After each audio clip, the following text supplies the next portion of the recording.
Hey everyone, thanks for watching the Get Your Mind Right podcast. I'm Bryan Mendenhall, President CEO of Family First Life Central Division. Guys, please like, comment, subscribe, and follow us on YouTube, Spotify, and Apple Podcasts, or any other place you watch your podcast. Enjoy, guys. Thanks for watching.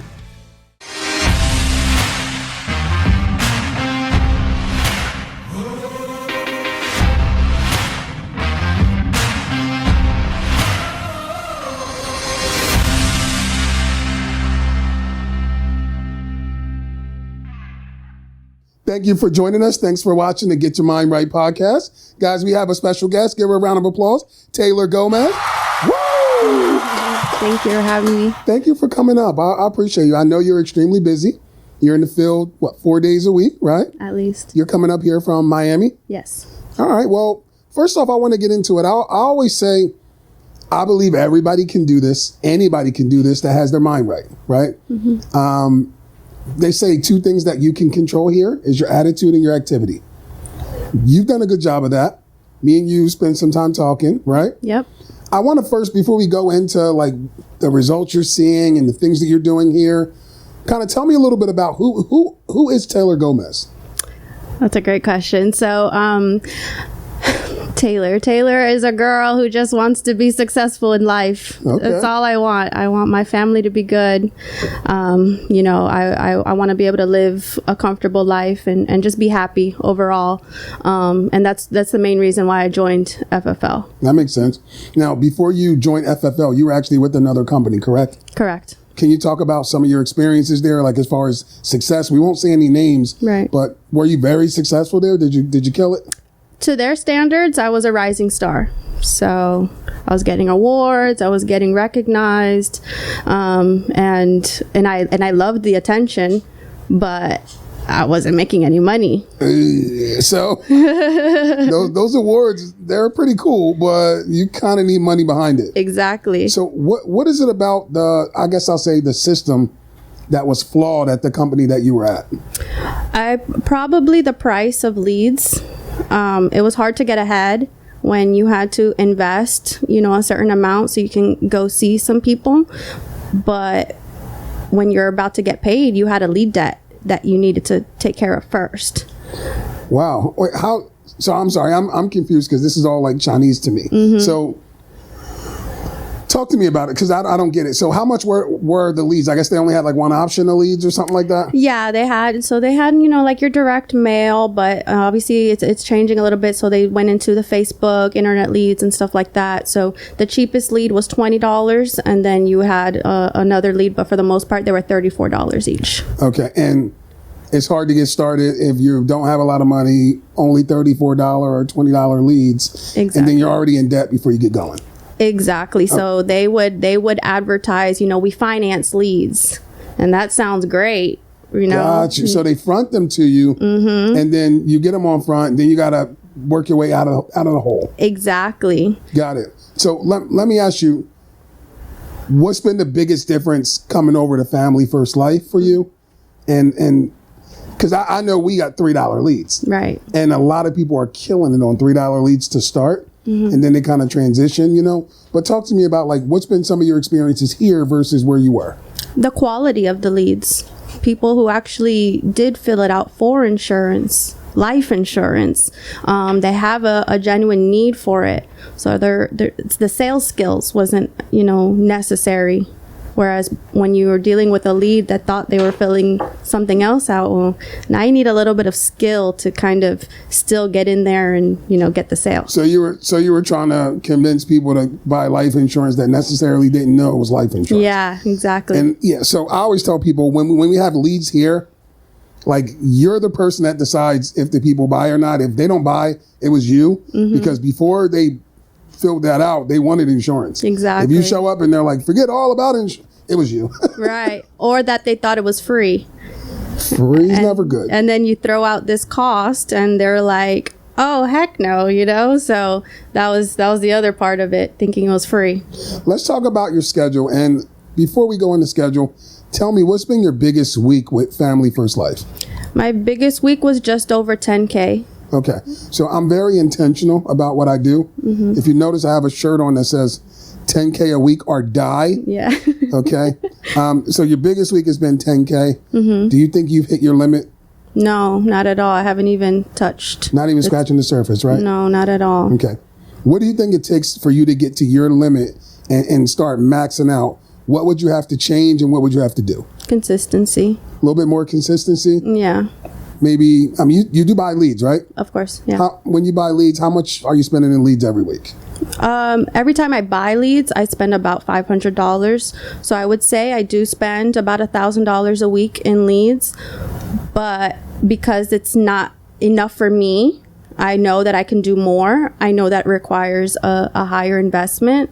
So I would like to get to a point where I'm spending $2,000, $2,500. And at that point, and I'm producing 20K a week, then I know that, I've reached my goals. So that's a game changer. It's game changing. Think about what you're saying. You're saying you spend $500 on your dial day on Monday, $500 on Thursday, $1,000 a week, and you've had $10,000 weeks. Right. So imagine investing $1,000 and writing $10,000 in premium, right? This is for anybody watching out there. They might not even be in insurance. They might be in insurance at another company and they're not having these results, right? Right. Spend $1,000, yield $10,000 in annual premium. You're not at a 55%, which is where I started, right? We don't even start people under 100, right? So you're at 100 or above at this point. You're seeing 75% get advanced to you. So you spend $1,000, get $7,500 back to you. Month 10, 11, and 12, you get your other $2,500. Right. You made $10,000. Right. That's nuts. It is. Like, it's exciting. it is exciting. Now, as far as like, what's been the hardest thing for you to get your hands on as a new agent with Family First? Like, did you struggle with anything? Did you struggle with anything that you needed help with to get to the next level?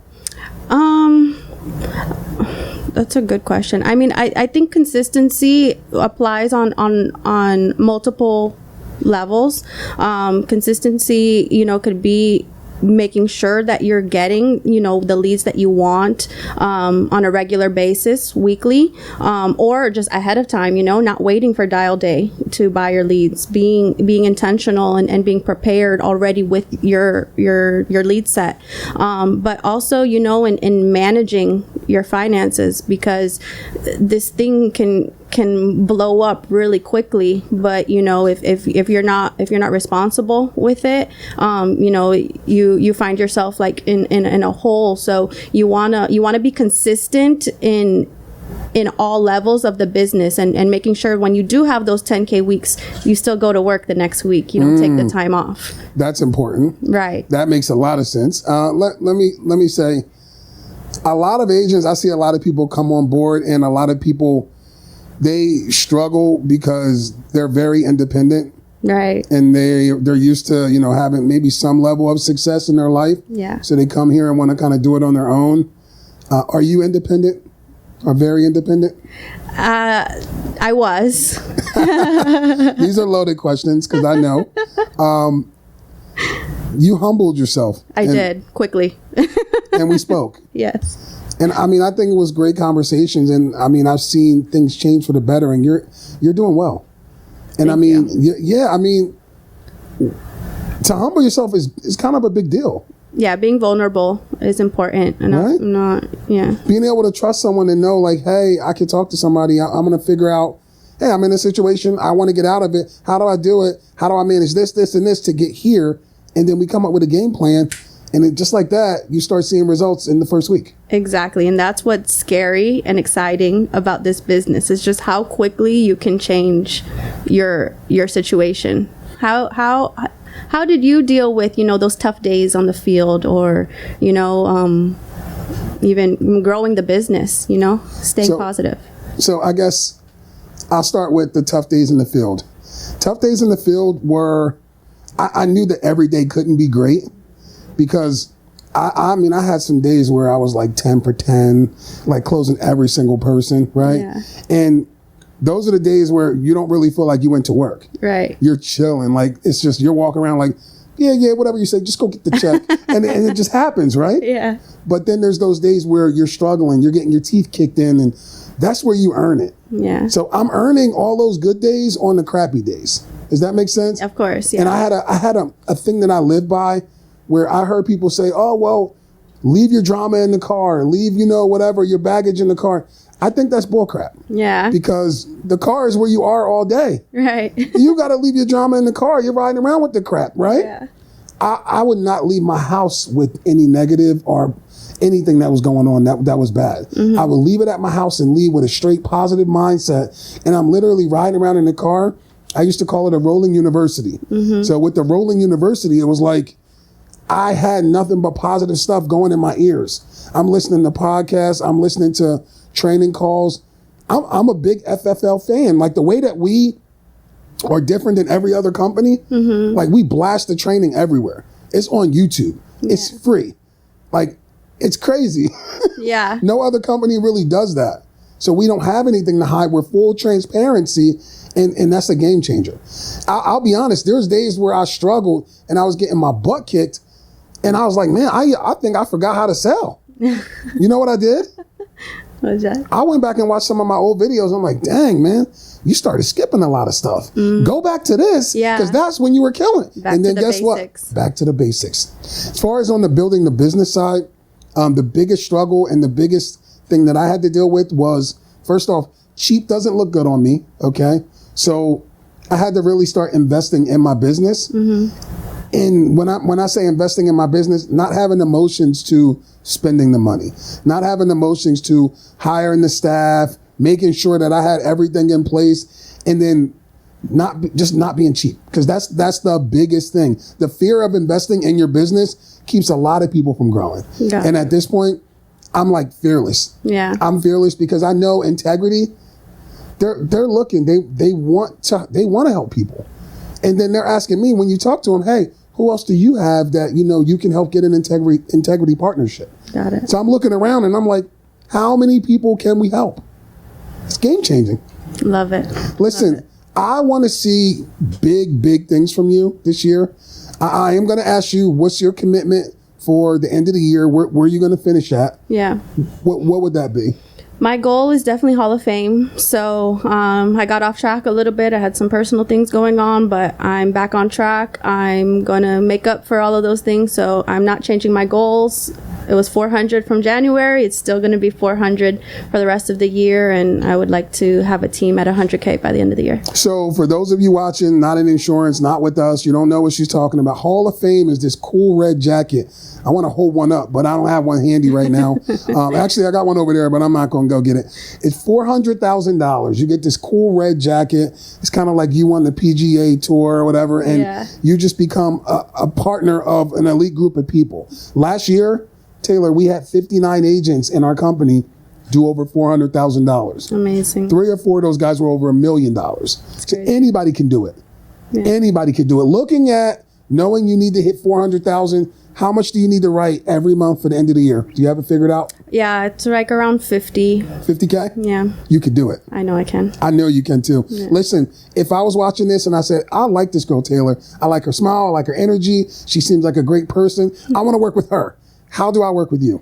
They can reach out to me on Instagram, Taylor.Gomez623 on Instagram, or my phone number, 786-683-0263. Boom. Taylor, this is your year. I appreciate you. Thank you for having me. All right.